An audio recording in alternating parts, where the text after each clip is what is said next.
Hello dear student. आज हम question number 8 start कर रहे हैं जो आपकी बुक के पेज नंबर 60 एंड 61 पे है। तो आइए शुरू करते हैं क्वेश्चन नंबर 8। क्वेश्चन नंबर 8 में दिया है Nana and Nani are partners in a partnership firm sharing profit and losses equally. उनका रेशियो कैसा है? इक्वली है। You are required to give effect of adjustment in the profit loss account and balance sheet with the help of following information. आपको trading account बनाने के लिए मना कर दिया है क्योंकि खाली प्रॉफिट लॉस अकाउंट और बैलेंस शीट बनानी है। ट्रायल बैलेंस दिया है आपको 31 मार्च 2019 का। पहला आइटम है डेबिट बैलेंस का, ट्रायल बैलेंस का। डेबिट में insurance profit loss account, land and building silent adjustment है क्योंकि ब्रैकेट में लिखा है addition of ₹20,000 with effect from 1 जुलाई 2018। 1 जुलाई 2018 को हमने 20,000 की लैंड एंड बिल्डिंग परचेस की हुई है जो 50,000 के अंदर इंक्लूडेड है। फिर है salary profit loss account, export duty profit loss account, interest profit loss account, furniture assets, debtors assets. Capital दिया हुआ है नाना और नानी का, वो कैपिटल अकाउंट के क्रेडिट साइड में जाएगा। 10% बैंक लोन दिया है, याद रखें ये भी साइलेंट एडजस्टमेंट है क्योंकि आपको रेट ऑफ इंटरेस्ट दिया हुआ है 10% और लिया है हमने 1 अक्टूबर 2018 को, यानी 6 महीने का इंटरेस्ट लगेगा। लाइबिलिटी में जाएगा ये। इंटरेस्ट आपको दिया है, इनकम है, प्रॉफिट लॉस अकाउंट के क्रेडिट में जाएगा और बिल्स पेबल लाइबिलिटी आइटम है। पहली ही एडजस्टमेंट में मैंने पहले ही बताया आपको स्टार्टिंग में कि ट्रेडिंग अकाउंट बनाना नहीं है क्योंकि ट्रेडिंग अकाउंट का ग्रॉस प्रॉफिट ऑलरेडी आपको दे दिया है और ग्रॉस प्रॉफिट आपको खाली सीधा ट्रांसफर करना है प्रॉफिट लॉस अकाउंट के क्रेडिट में। इंश्योरेंस के ऊपर नंबर देना है आपको adjustment number 2। Land and building और फर्नीचर के ऊपर देना है आपको एडजस्टमेंट नंबर 3। डेटर्स के ऊपर आपको नंबर देना है 4। और क्लोजिंग स्टॉक जो ऑलरेडी ट्रेडिंग अकाउंट के पहले इफेक्ट में हो चुका है, आपको खाली सेकंड इफेक्ट करनी है असेट्स में। तो आइए शुरू करते हैं क्वेश्चन को सॉल्व करते के लिए। तो पहले आज हम एडजस्टमेंट से स्टार्ट करते हैं क्योंकि पहला ही एडजस्टमेंट हमारा ग्रॉस प्रॉफिट है जो 34,500 है। पहले उसको हम ट्रांसफर कर देते हैं प्रॉफिट लॉस अकाउंट के क्रेडिट में। तो प्रॉफिट लॉस अकाउंट के क्रेडिट में लिखेंगे by gross profit BD, outer में 34,500। ट्रायल बैलेंस का पहला आइटम है इंश्योरेंस जो आपको दिया गया है 15,000 और उसके ऊपर एडजस्टमेंट है insurance paid for 15 month with effect from 1 अप्रैल 2018। हमने 1 अप्रैल 2018 को ही इंश्योरेंस का पैसा हमने 15 महीने के लिए दे दिया है। हमारा अकाउंटिंग पीरियड के हिसाब से हमें 12 महीने का लेना है और बाकी का जो बैलेंस जो मंथ है 3 मंथ उसको हमको प्रीपेड करना है। तो आइए इसका ट्रीटमेंट करते हैं। प्रॉफिट अकाउंट के डेबिट में लिखेंगे टू इंश्योरेंस, इनर में लिखेंगे 15,000 और आइए इसका वर्किंग नोट कर लेते हैं। Working note number 1 prepaid insurance 15,000 divide by 15 month जो एक महीने का आएगा हमारा 1,000 रुपीज, उसको मल्टीप्लाई करेंगे 3 मंथ से तो हमारा आंसर आएगा 3,000। तो ये 3,000 है जो इंश्योरेंस में से हम लेस करेंगे, लेस प्रीपेड इंश्योरेंस और आउटर में लिखेंगे, इनर में लिखेंगे 3,000 और 15,000 में से 3,000 माइनस करेंगे और आउटर में लिख देंगे 12,000। बैलेंस शीट के एसेट में लिखेंगे हम दूसरा इफेक्ट उसका प्रीपेड इंश्योरेंस, आउटर में 3,000। तो आइए नेक्स्ट आइटम देखते हैं। नेक्स्ट आइटम दिया है आपको लैंड एंड बिल्डिंग, ब्रैकेट में लिखा है addition of ₹20,000 with effect from 1 जुलाई 2018। 1 जुलाई 2018 को हमने 20,000 की एक लैंड एंड बिल्डिंग परचेज की है जो 50,000 के अंदर इंक्लूड है। तो प्लीज स्टूडेंट्स डायरेक्ट डेप्रिसिएशन नहीं निकालना है 10% इसके ऊपर, नहीं तो आप क्या करोगे 50,000 का 10% निकालोगे, 5,000 माइनस करोगे और आपका आंसर गलत हो जाएगा। सो ट्रीटमेंट इसमें साइलेंट एडजस्टमेंट है, प्लीज ध्यान रखिएगा। और 3 नंबर के एडजस्टमेंट हम सॉल्व करते हैं। आइए इसका ट्रीटमेंट करते हैं। बैलेंस शीट के एसेट में लैंड एंड बिल्डिंग, इनर में लिखेंगे 50,000। सो आइए वर्किंग नोट देख लेते हैं। Working note number 2 depreciation on land and building. आपको जो वैल्यू दी गई है लैंड एंड बिल्डिंग की ऑन 31 मार्च 2019 ट्रायल बैलेंस के अंदर 50,000 और हमने जो एडिशनल परचेज किया था 1 जुलाई 2018 का वो था 20,000। 50,000 ये हमारा क्लोजिंग है, बीच में हमने परचेज किया है 1 जुलाई को 20,000। तो हमारा ओपनिंग हम ढूंढना है हमें। तो हमारा 1 अप्रैल 2018 को लैंड एंड बिल्डिंग की वैल्यू कितनी होगी? तो 50,000 में से 20,000 जाएगा तो हमारा आंसर आएगा 30,000। सो 1 अप्रैल से लेकर 31 मार्च तक हमें 12 महीने का डेप्रिसिएशन चार्ज करना है। 1 जुलाई से लेकर 31 मार्च तक हमें 9 मंथ का डेप्रिसिएशन चार्ज करना है। तो 9 मंथ जो है एडिशन जो परचेस हुआ है उसके ऊपर 9 मंथ और ओपनिंग बैलेंस के ऊपर हमें 12 महीने का डेप्रिसिएशन चार्ज करना है। तो आइए हम इसका डेप्रिसिएशन कैलकुलेशन करते हैं। पहले 20,000 के ऊपर करते हैं। 20,000 इंटू 10/100 इंटू 9/12, जो आंसर आया आपका 1500। और 30,000 का 10% अगर हम निकालते हैं तो हमारा आंसर आता है 3,000। तो टोटल डेप्रिसिएशन जो है वो हमारा है 4,500। अगर आप 50,000 के ऊपर निकालते 10% तो आपका आंसर आता है 5,000, जो कि वो गलत है। तो एक्चुअल डेप्रिसिएशन हमारा कितना है 4,500। तो ये 4,500 जो है वो हम लिखेंगे लैंड एंड बिल्डिंग के असेट के अंदर, हम लेस करेंगे उसको, less depreciation at the rate 10%। कितना आया था हमारा 4,500।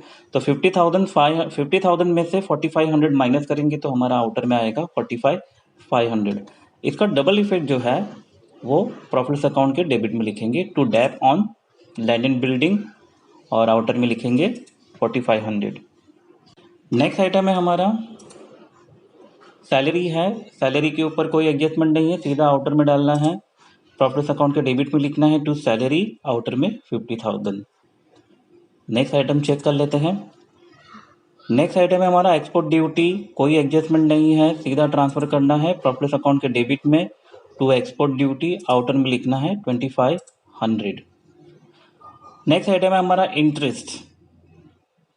ये पहले हम इसको इनर में लिख देते हैं। क्यों इनर में लिखते हैं? जब हमारा 10% बैंक लोन आया तभी हम डिस्कस करते हैं। पहले इसको इनर में लिख देते हैं टू इंटरेस्ट 1000। ध्यान रखिएगा ये इंपॉर्टेंट है, मैंने इनर में खास करके आपको बाद में समझाने के लिए इनर रखूंगा, उसको डिस्कस करते हैं बाद में। नेक्स्ट आइटम हमारा फर्नीचर। फर्नीचर असेट में है, उसके ऊपर 3 नंबर की एडजस्टमेंट है। आइए देखते हैं 3 नंबर की एडजस्टमेंट। डेप्रिसिएशन दिया हुआ है फर्नीचर के ऊपर 5%। तो आइए उसका ट्रीटमेंट करते हैं। फर्नीचर का बैलेंस शीट के असेट में लिखेंगे फर्नीचर इनर में 40,000 less depreciation at the rate 5%। 40,000 का 5% वर्किंग नोट करते हैं उसका। वर्किंग नोट नंबर 3 में न्यू डेप्रिसिएशन ऑन फर्नीचर जो है 40,000 का 5%, जो आपका आंसर आया है 2,000। सो आइए वो माइनस कर देते हैं। Less depreciation at the rate 5% का 2,000 आया है, और 40,000 में से 2,000 माइनस करेंगे तो हमारा आंसर आएगा 38,000। इसका हम इफेक्ट करेंगे प्रॉफिट अकाउंट के डेबिट में टू डेप ऑन फर्नीचर, सीधा आउटर में 2,000। आइए नेक्स्ट आइटम चेक कर लेते हैं। नेक्स्ट आइटम हमें दिया है डेटर्स, उसके ऊपर एडजस्टमेंट नंबर 4 है। तो आइए उसको ट्रीटमेंट करते हैं। 4 नंबर पे आपको फर्दर बैड डेट और न्यू ऑलरेडी दिया है 5%। सो बैलेंस शीट के असेट में लिखेंगे सन्डी debtors 26,000 less further bad date 1,000। तो 26,000 में से 1,000 जाएगा, 25,000 बचेगा, और इसके ऊपर हम न्यू ऑलरेडी 5% निकालेंगे। आइए इसका वर्किंग नोट देख लेते हैं। Working note number 4 new already 5%। पहले लिखेंगे सन्डी डेटर्स 26,000, फिर लेस फर्दर बैड डेट करेंगे 1,000, बैलेंस हमारा आया 25,000। जो 25,000 आया है उसका हम न्यू ऑडिट निकालेंगे 5%, जो हमारा आंसर आया है 1250, यानी 25,000 का 5% 1250। तो ये 1250 जो है हम माइनस कर देते हैं 25,000 में से, और आउटर में लिखेंगे 23,750। और इसका डबल इफेक्ट यानी फर्दर बैड डेट और न्यू ऑलरेडी लिख देते हैं प्रॉफिट अकाउंट के डेबिट में to further bad debt, inner में लिखेंगे 1,000, ऐड करेंगे न्यू ऑलरेडी 1250, दोनों को प्लस करके लिखेंगे आउटर में 2250। इसी के साथ हमारा ट्रायल बैलेंस खत्म हो गया। और यहाँ पे है कैपिटल का अकाउंट।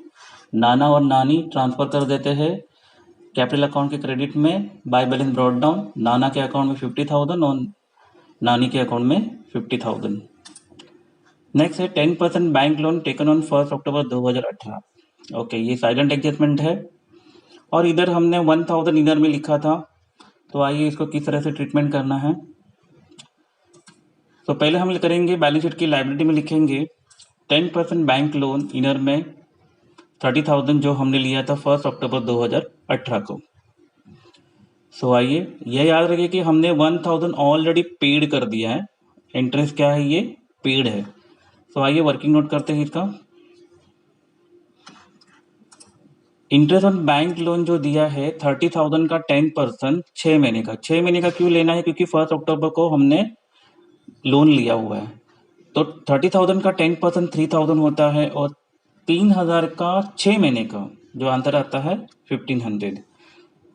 ये 1,500 हमारा आउटस्टैंडिंग आया है, बट आपको पता है कि मैंने इंटरेस्ट इनर में लिखा था, तो एक्चुअल में इंटरेस्ट पेबल कितना है, क्योंकि हमारा आउटस्टैंडिंग कितना आया है 1,500। हमने कितना पे किया है 1,000, हमने interest paid during the year हमारा है 1,000, तो एक्चुअल में हमारा इंटरेस्ट पेबल कितना हुआ 500 रुपीज। प्लीज ध्यान रखना, ये इंपॉर्टेंट है। बच्चे क्या कर देते हैं, सीधा 1,500 ऐड कर देते हैं, ऐसा नहीं है। तो ये 1,500 में से 1,000 जो पे किया है वो माइनस कर देना है, और ये 500 जो एक्चुअल आउटस्टैंडिंग है वो आपको 10% बैंक लोन के अंदर ऐड करना है। इंटरेस्ट पेबल 3,000 प्लस 500, आउटर में आपको 30,500 लिखना है, और जो हमने इंटरेस्ट लिखा था प्रॉफिट अकाउंट के डेबिट में उसके अंदर आपको क्या करना है, ऐड करना है इंटरेस्ट ऑन बैंक लोन 500। यानी हमारा जो टोटल कितना आउटस्टैंडिंग था पहले निकाला था हमने 10% 6 महीने के लिए 1,500, वो 1,500 सेम अमाउंट ये आउटर में जाएगी। यानी 1,000 पेड अमाउंट है और 500 क्या है, आउटस्टैंडिंग है। ओके, तो नेक्स्ट आइटम चेक कर लेते हैं कौन सा है। नेक्स्ट आइटम है हमारा इंटरेस्ट, जो हमारा इनकम है। इधर लिखेंगे प्रॉफिट अकाउंट के क्रेडिट में बाय इंटरेस्ट, आउटर में 1,500। नेक्स्ट हमारा है बिल्स पेबल, कोई एडजस्टमेंट नहीं है। बैलेंस शीट की लायबिलिटी में बिल्स पेबल, आउटर में 8,000।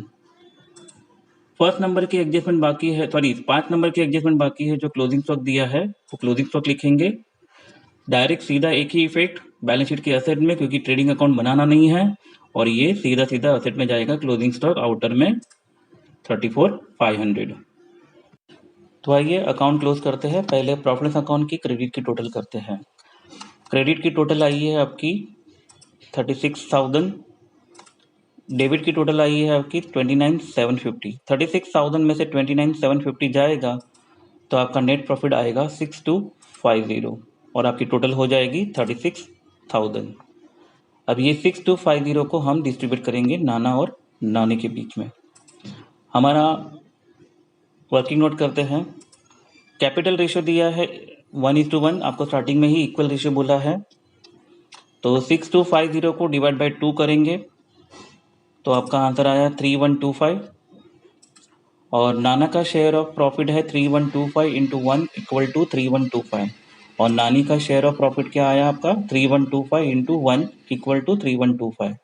ये जो नेट प्रॉफिट आपका आया है वो आपको ट्रांसफर करना है पार्टनर्स कैपिटल में। लिखेंगे बाय नेट प्रॉफिट, नाना के अकाउंट में 3,125 और नानी के अकाउंट में 3,125। तो आइए नाना का अकाउंट क्लोज करते हैं।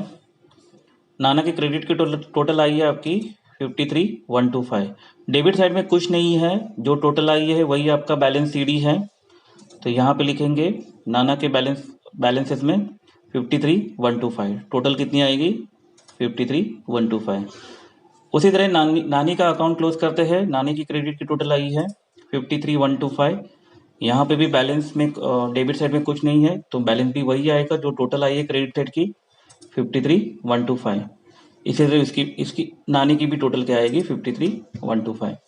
अब जो ये बैलेंसेस आया है आपका वो लायबिलिटी में ट्रांसफर करेंगे। कैपिटल अकाउंट नाना इनर में 53,125, नानी 53,125। इन दोनों को फिर वापस आउटर में डालना है, दोनों को प्लस करके, तो आपका आंसर आया 1,06,250। इसी के साथ हम बैलेंस शीट टैली करते हैं। तो लायबिलिटी की टोटल हमारी आई है 144,750, और असेट की टोटल आई है हमारी 14750, यानी 144,750। ओके, आज के लिए इतना ही। नेक्स्ट लेक्चर में हम देखेंगे नेक्स्ट सम। तो आज के लिए थैंक यू सो मच।